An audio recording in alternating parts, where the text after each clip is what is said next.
rupture de neutralité, s'est indigné le royaume chérifin qui a décidé de se retirer toute contribution à la mission de l'ONU au Sahara occidental. Écoutez les précisions d'Anna Ravix à Rabat.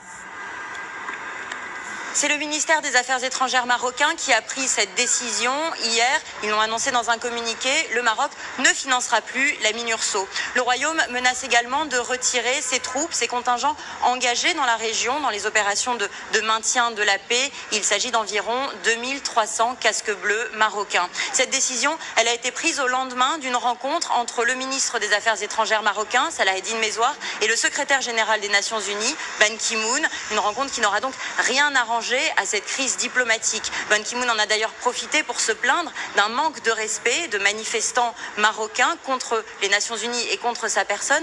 Des manifestants marocains qui étaient ici dimanche dernier. Selon les autorités marocaines, ils étaient près de 3 millions de citoyens à défendre l'intégrité territoriale de leur pays. Parmi les organisateurs de cette manifestation, il y avait Khalid Shafaki, un militant nationaliste des droits de l'homme. Je vous propose d'écouter son témoignage.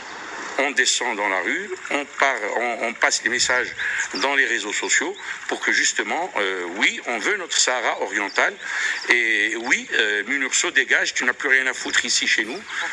Si Ban Ki-moon, il était correctement instruit et il avait fait un peu d'histoire et un peu de géographie, et il aurait certainement compris que le Maroc est dans ses Saharas, je dis bien pas son Sahara, mais le Maroc est dans ses Saharas, autant l'oriental que le Sahara occidental, depuis des millénaires.